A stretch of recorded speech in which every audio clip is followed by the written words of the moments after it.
I caught my wife cheating with her boss and my daughters covering it up, so I divorced her, disowned them, and erased them from my future.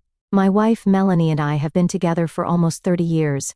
We got together when she was 19 and I was 22. We were broke back then, living in some crappy apartment that always smelled like the last tenant's cats, no matter how much we cleaned.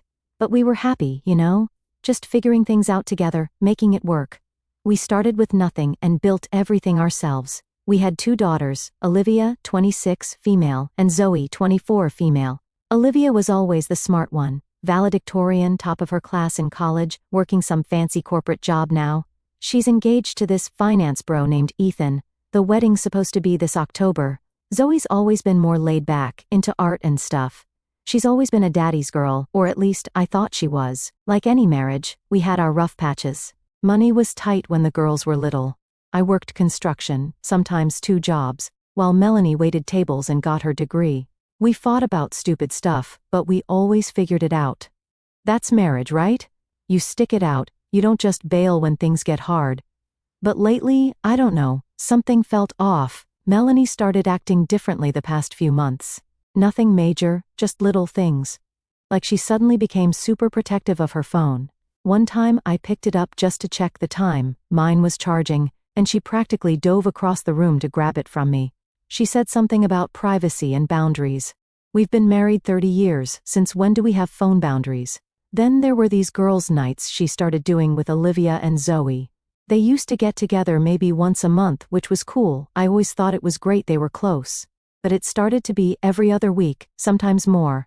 And when I asked what they did, or where they went, I got these vague answers, just dinner, just catching up. Melanie used to come home and tell me all the gossip and stuff they talked about.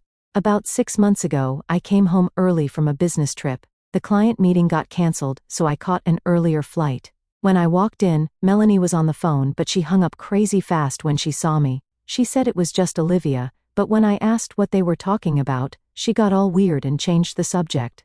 There was this one time I walked into the kitchen and caught Zoe mid-sentence, saying something low to Melanie.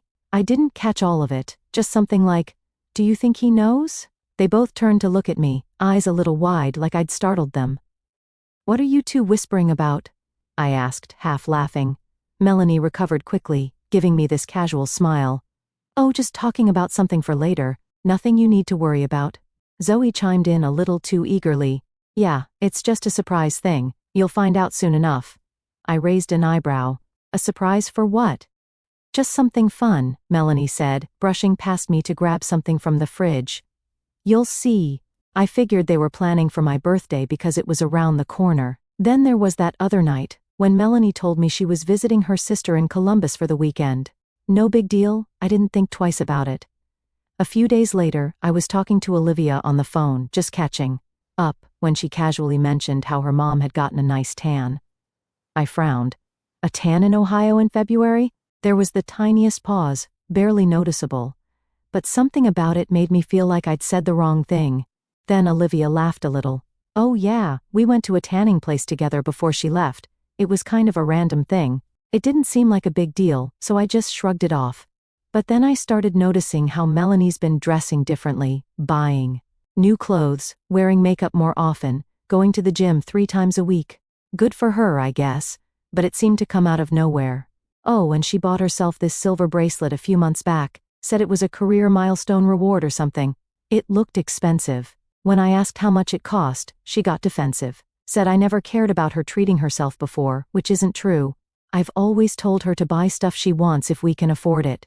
Through all this, I kept thinking maybe I'm reading too much into it. Maybe it's just empty nest syndrome or something. Both girls were out of the house now, so it was just us. People change after 30 years, right? That's normal. I didn't want to be that jealous, controlling husband who freaks out when his wife gets a new haircut or spends more time with our kids. That's not me, it never has been. I've always trusted Melanie completely. But there was this nagging feeling I couldn't shake, like something wasn't right, like I was missing something obvious. And then, on a completely ordinary Tuesday, everything fell apart. I was at work, managing a construction site, nothing special. Around lunchtime, I checked my email, scrolling through the usual junk, when something caught my eye, a message with the subject line, "Your wife is cheating on you." My first thought was it's just spam, Some scam like those Nigerian prince emails. But something made me open it anyway. The email was short. Melanie's been screwing her boss Richard for over a year. Everyone at the company knows except you. Thought you deserved to know. And there was a video attached. I sat in my truck for like 20 minutes, just staring at my phone. Part of me didn't want to watch it, like if I didn't see it, maybe it wasn't real. But eventually, I clicked play. The video was from what looked like a company Christmas party. You could see Melanie in the back, sitting close to some guy I recognized as her boss, Richard. They weren't doing anything too crazy, just talking real close. Then the camera moved to this drunk woman I vaguely recognized from when I'd picked Melanie up from work a few times. "Oh my God, is that her husband?" the drunk woman asked whoever was filming. "No, just recording the party," a woman's voice behind the camera said. "But tell me what you were saying about Melanie and Richard." The drunk woman laughed and said, "Everyone knows they've been hooking up for like a year. They think they're so sneaky, but come on, those business trips they take together, the way they disappear during lunch. He even bought her that bracelet she always wears. The witch's bracelet, the silver one she said was her career milestone reward." I felt like my whole world crumbled. The camera person's voice came through the speakers.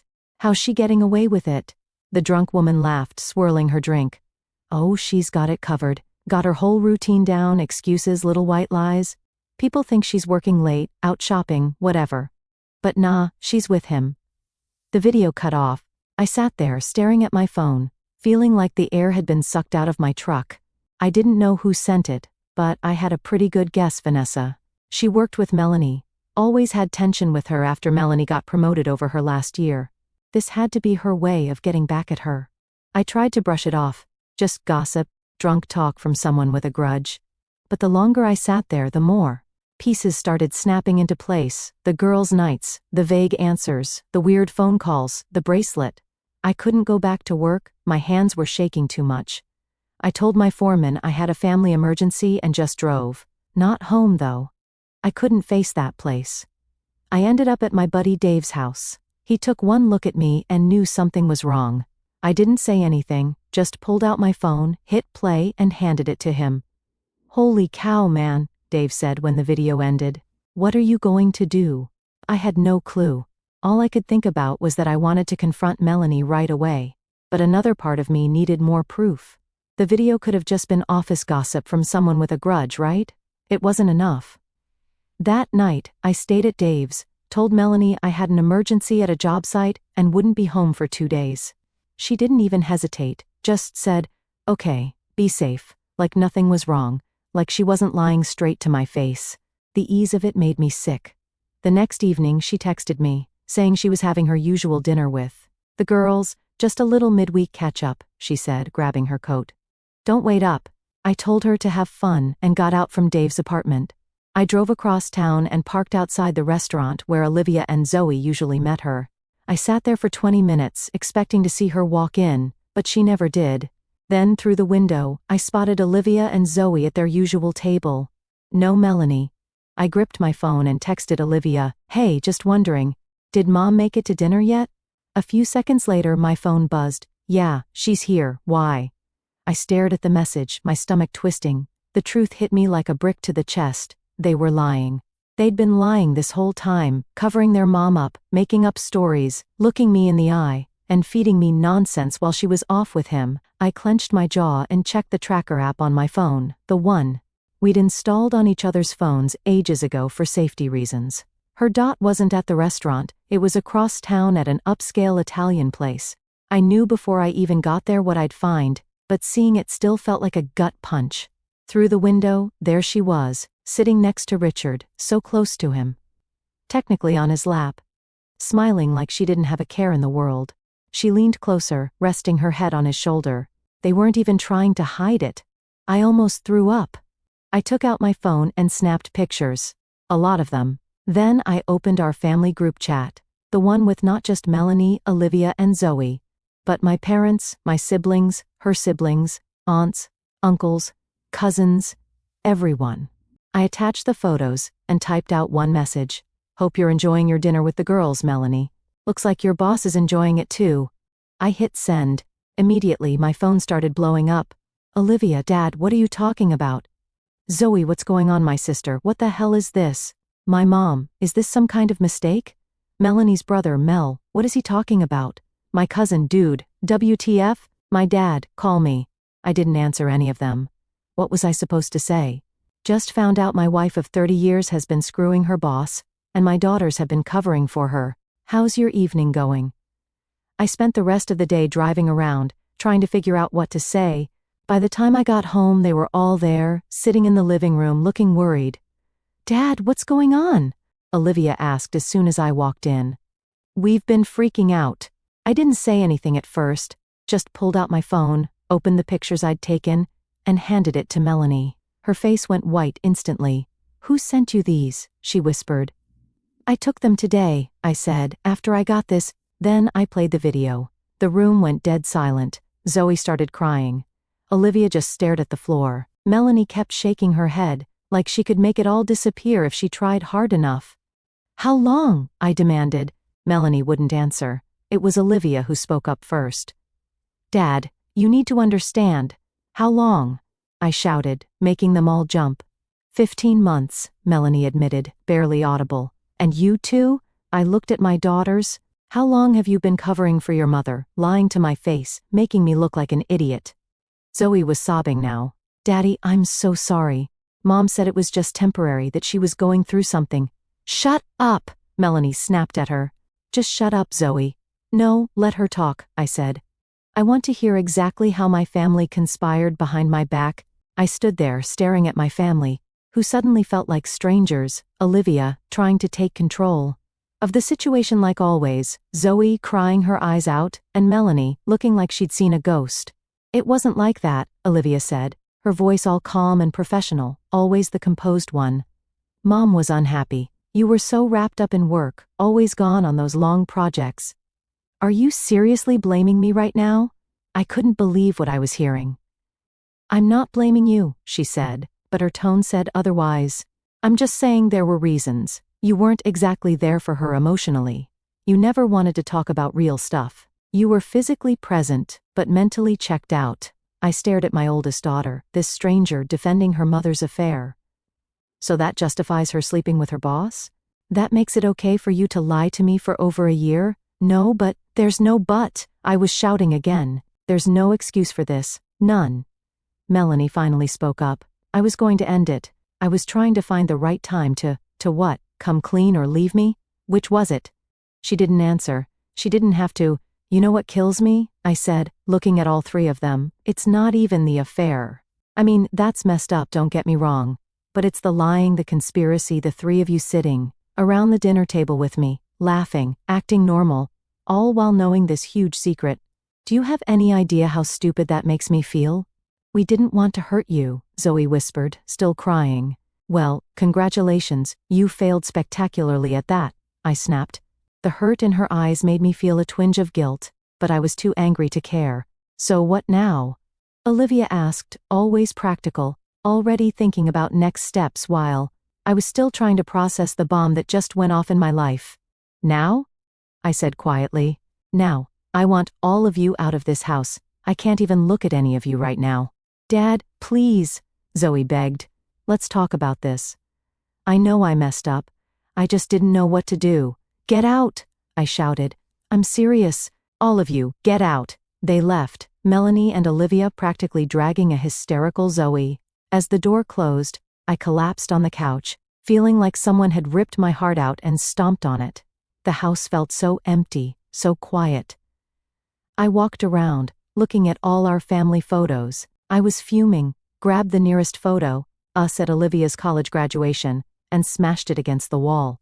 The glass shattered, which felt satisfying for about 2 seconds, then I just felt worse. I didn't sleep that night, just sat on the couch, staring at nothing, trying to make sense of everything.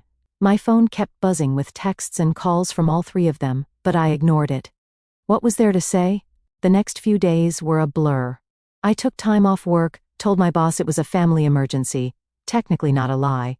I barely left the couch, didn't really eat, didn't shower, just sat there, replaying every moment of the last year, looking for signs I missed.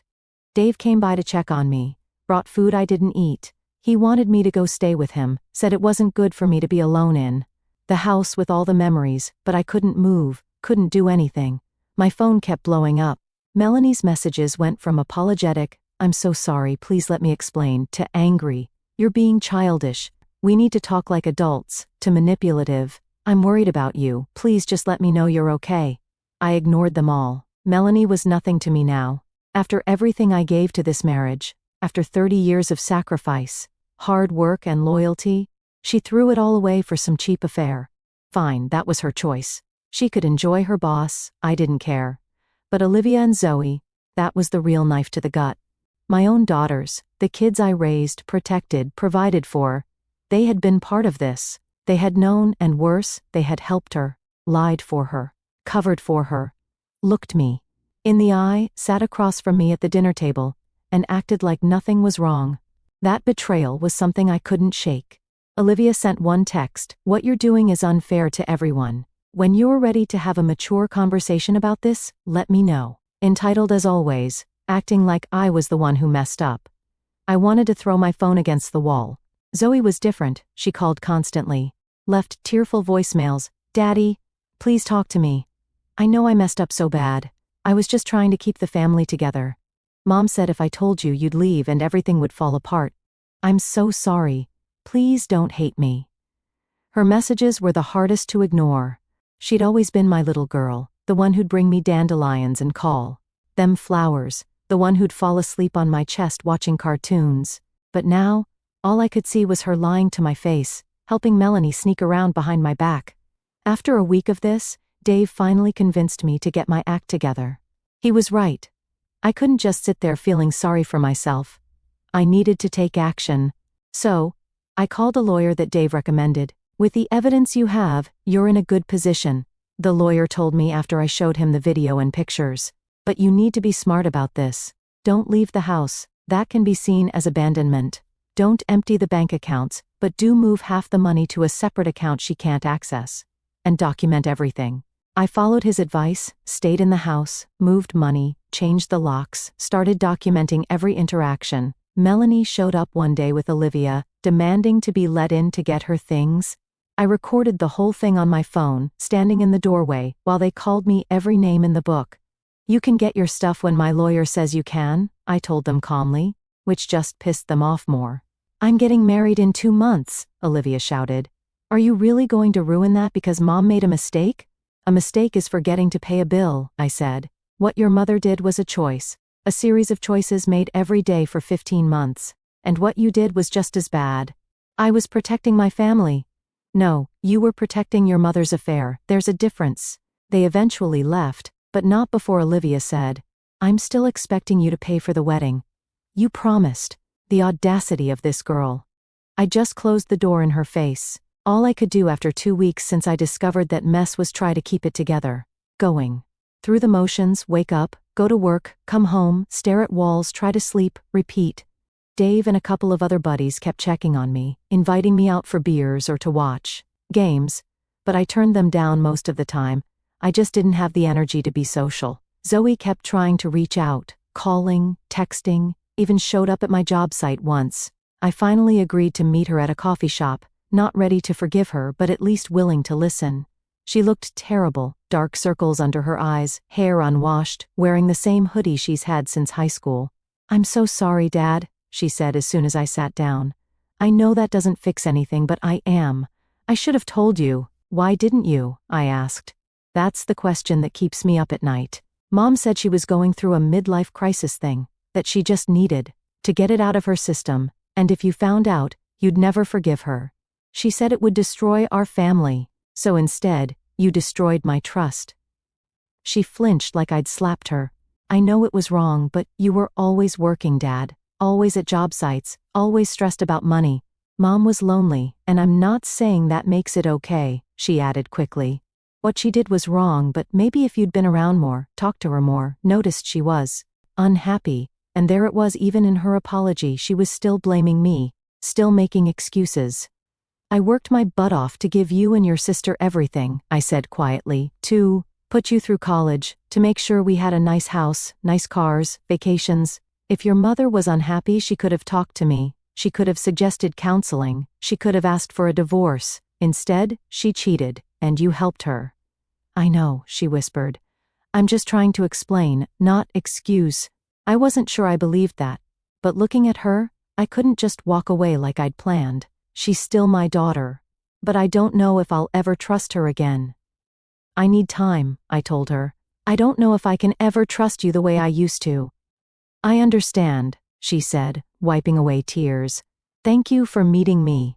As I watched her walk away, I was torn between wanting to call her back and wanting to cut her out of my life completely. Meanwhile, the divorce is moving along. Melanie's fighting for half of everything, including my retirement account that I'd started before we even met. She wants the house, alimony, the works, claims she sacrificed her career for our family. Even though she's been working full-time since Zoe started elementary school.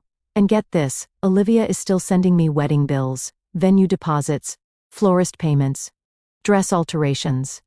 The nerve. I don't respond, but each new demand makes me angrier. One night, I got a text from Ethan, Olivia's fiancé, asking to meet for coffee. He wanted to understand what really happened.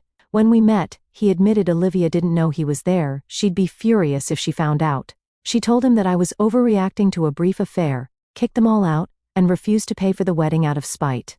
He hadn't fully believed it. Noticing Olivia had been acting secretive, I laid it all out, the video, the 15-month affair, how both girls had covered for Melanie. By the end, he looked sick. I had no idea it was this bad, he said. At that point, I was still trying to figure out what to do about Olivia and Zoe.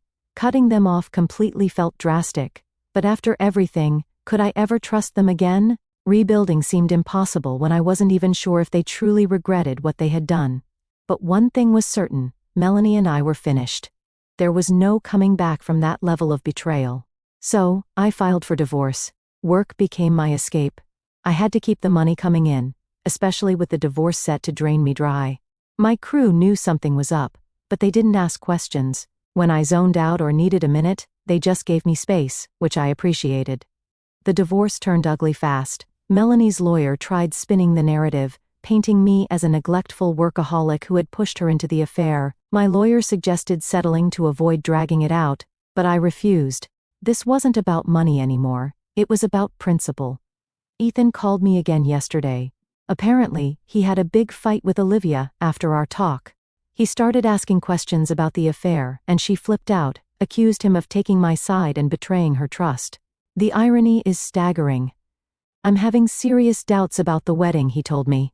If she can lie about something this big, what else is she keeping from me? Smart kid.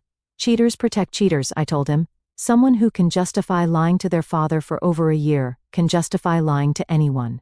Speaking of Olivia, she sent me this long email last week, full of psychobabble, nonsense about how I need to process my feelings and work through my anger so we can heal as a family, like we're all just going to hold hands and sing Kumbaya after what they did.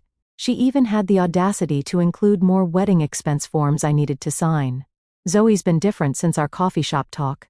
She's backed off a bit, sends me texts every few days, nothing pushy, just checking in. Hope you're doing okay, thinking about you, love you dad. I don't usually respond, but I don't block her either. Don't know why. Maybe some part of me isn't ready to completely let go. Dave's been a rock through all this. Last weekend he convinced me to go fishing with him and some buddies. It was the first time in weeks I went hours without thinking about the storm my life's become. Then my lawyer called with some interesting news. Apparently Melanie's trying to sell off some of our joint assets before the divorce is finalized.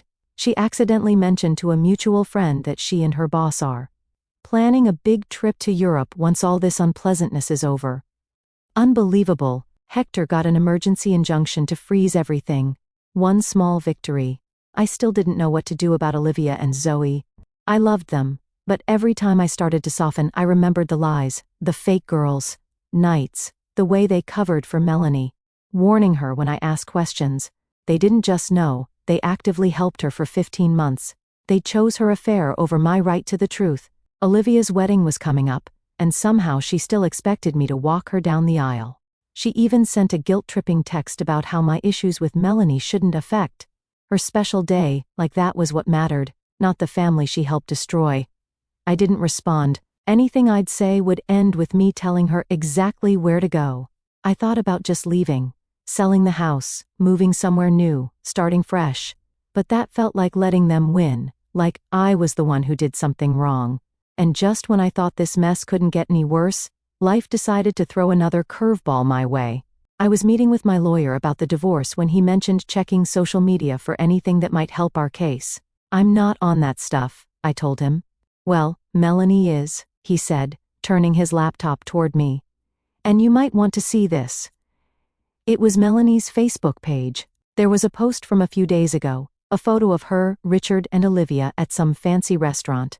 The caption read, "So blessed to be surrounded by love as we blend our families. Richard has officially proposed. Wedding planning for us after we help Olivia with hers. Engaged. The divorce wasn't even finalized yet, and they weren't even trying to hide it anymore. And Olivia was right there with them, celebrating the relationship that destroyed our family. In the comments she'd written, "So happy for you guys. Can't wait to have 2 weddings to celebrate." I felt so dumb. Here I was, still reeling from the affair, still waking up every morning with that sick feeling. And they were already playing happy families, planning a wedding.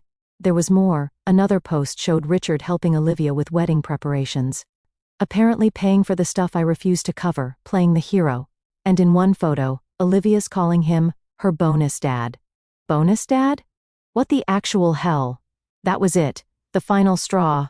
In that moment, something inside me just snapped. All the hurt, all the betrayal, all the months of second-guessing myself crystallized into a cold clarity. I want to change my will, I told the lawyer. I want Melanie to get nothing beyond what the law requires, and I want both Olivia and Zoe removed as beneficiaries. Hector looked surprised. Are you sure? That's a big step. I'm sure, I said. They made their choices, now I'm making mine. When I got home that night, I got a call from Ethan. He was done, broke things off with Olivia after finding texts between her and Melanie, planning how to manipulate me into paying for the wedding.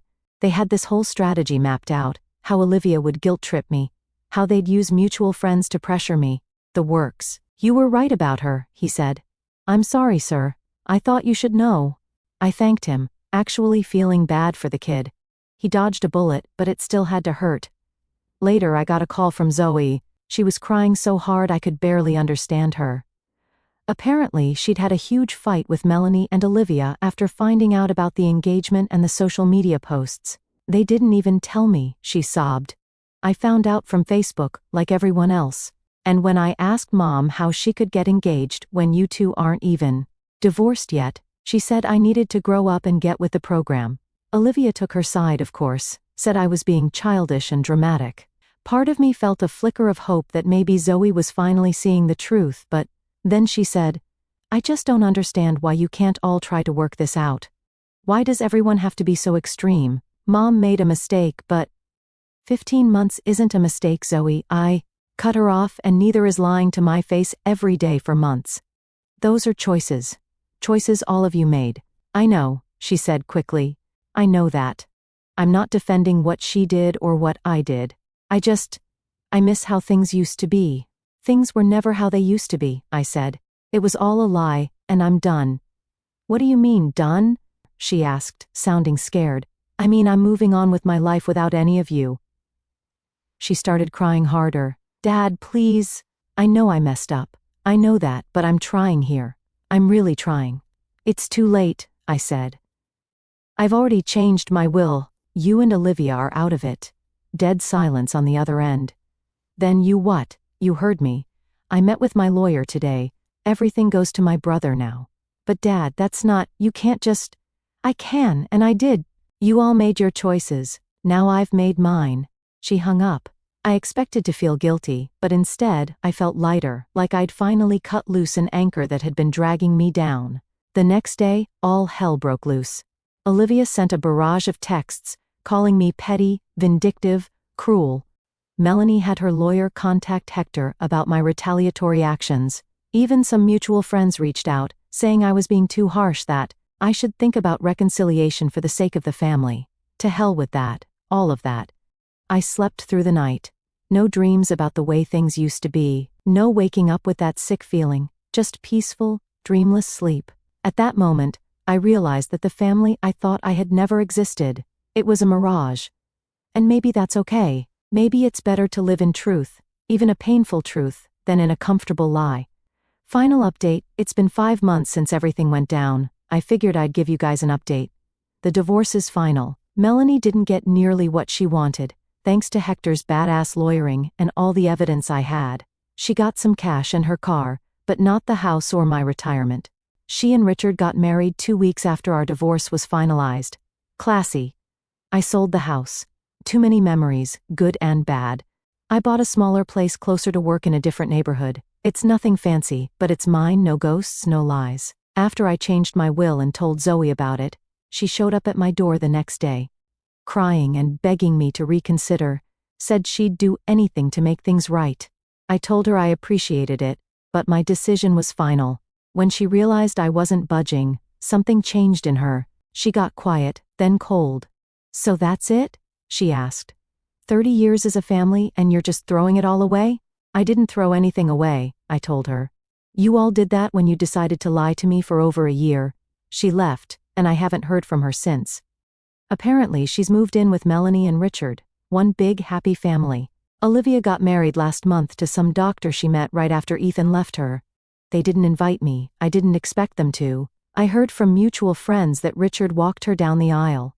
That stung for about a minute. Then I realized I didn't actually care. The thing about cutting toxic people out of your life is that it hurts like hell at first, but then you start to notice how much lighter you feel, how much more energy you have, how much clearer your head is. I've been seeing someone for a couple of months now. I'll call her Jess. I met her at a friend's barbecue. She's divorced too, understands the baggage that comes with that. We're taking it slow, but it's good, really good. She knows my whole story and doesn't judge me for cutting off my daughters. She gets it in a way most people don't. Her ex cheated on her with her sister, so she knows all about family betrayal. Do I miss Olivia and Zoe? Sometimes, usually when I see a father with his adult daughters out to dinner. Or when I hear a song they used to like, or on their birthdays.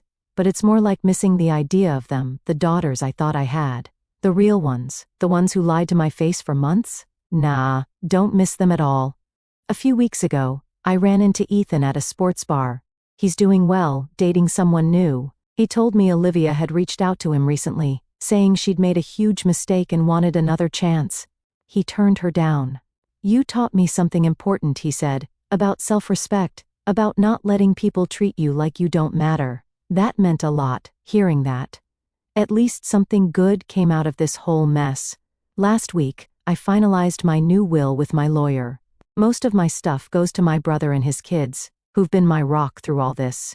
I also set up a small scholarship fund at the local community college for students in the construction management program. Figured I might as well help some kids who actually appreciate the opportunity. Jess and I are talking about moving in together next year. Taking it slow, but the direction feels right. She makes me laugh, calls me on my nonsense, and doesn't have a single relative who stabbed me in the back. Major upgrade. Sometimes people ask if I regret my decision to cut Olivia and Zoe off completely. They say things like, but they're your daughters, or family is forever, or some other Hallmark card nonsense. My answer is always the same. Family isn't just about blood, it's about trust, respect, loyalty. Things my daughters showed me they don't have. Maybe someday one of them will genuinely realize what they did and apologize without excuses or blame shifting. Maybe pigs will fly too. I'm not holding my breath for either. What I've learned through all this is that you can't control what others do, only how you respond. Melanie chose to cheat. Olivia and Zoe chose to enable and cover for her. And I chose to walk away from all of them. The hardest part wasn't the affair itself, as devastating as that was. It was realizing that my daughters, the people I would have done anything for, could betray me like that, could lie to my face day after day, could help break my heart, and then blame me for not being happy about it. But here's the thing. Once you accept that the people you loved aren't who you thought they were, you can start to build a life that's real, not based on lies or false obligations, but on genuine connections with people who actually give a damn about you. So, yeah, I'm doing better than I ever expected to be. This isn't the life I planned, but it's a good one, an honest one. And that's worth more than any family that's built on lies.